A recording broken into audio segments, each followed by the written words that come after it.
They say there's a forest on the outskirts of town where the trees whisper your name. Most believe it's just the wind playing tricks, but those who enter at night never return the same. I had always been skeptical, but when my younger brother Jake went missing near those woods, I had no choice but to go searching.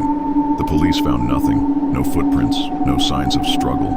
It was as if the earth swallowed him whole. Desperate, I decided to go in alone. The moment I stepped past the tree line, a strange silence engulfed me. No crickets, no rustling leaves, just an unnatural stillness. My flashlight flickered, struggling against the thick, suffocating darkness. As I ventured deeper, I heard it. A whisper, soft, distant, calling my name. Ethan. I spun around, my heart hammering. The voice was familiar. It was Jake. I followed the sound, pushing through the gnarled trees and twisted roots. The deeper I went, the stronger the whispers became. Ethan, help me! Then I saw it, a small clearing bathed in an eerie glow.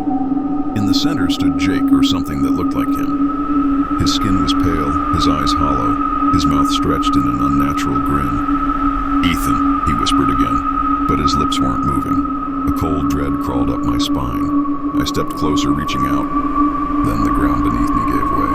I tumbled down, landing in a cavernous pit. My flashlight shattered, leaving me in total darkness.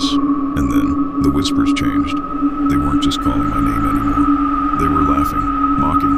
A hand, cold, bony, grabbed my ankle.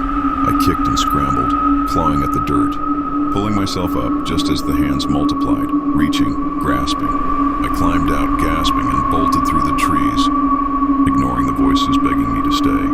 When I finally burst out of the woods, I collapsed. My hands trembled, my body drenched in sweat. I turned back, but the forest was silent again. Jake was never found, but sometimes late at night I hear it outside my window, the whispering, calling my name. I tried to move on, but the forest wouldn't let me. Night after night I would wake up to faint whispers drifting through my open window, growing louder, more insistent. The sound seemed to seep into my bones, calling me back. Then, one night, I woke up not to whispers, but to the sound of my bedroom door creaking open. I froze, my breath hitched. The darkness in the hallway stretched unnaturally, as if the shadows had thickened, swallowing everything beyond the threshold. Then, footsteps, slow, dragging, coming closer. I reached for my phone, fumbling to turn on the flashlight. But before I could, the whispers returned, this time right next to my ear.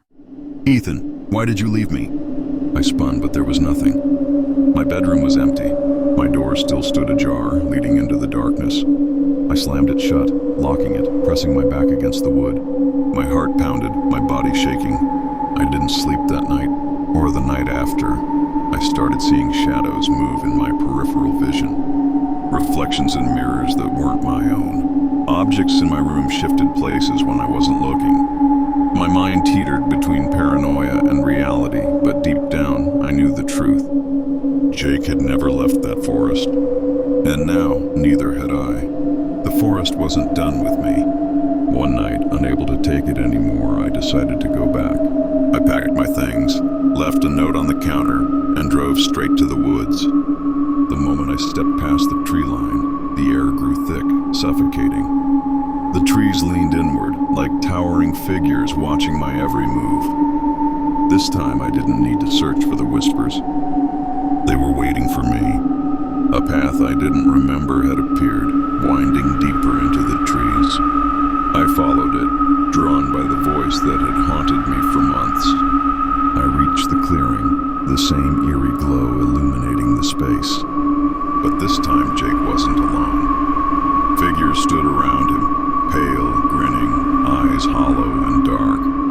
Their whispers overlapped, weaving into a chilling, hypnotic melody. And then they all spoke in unison. You came back. I couldn't move. My legs felt like lead. My lungs burned as if the air had turned to smoke. The figures stepped closer, their whispers growing deafening. Then Jake, or what was left of him, held out his hand. Stay. The last thing I remember was the feeling of icy fingers wrapping around my wrists, pulling me into the darkness. I woke up in my bed, but something was wrong. The air felt heavy. The shadows stretched unnaturally, moving when I wasn't looking. And then I heard it, outside my window, a whisper, calling someone else's name. And I knew the forest had found its next victim.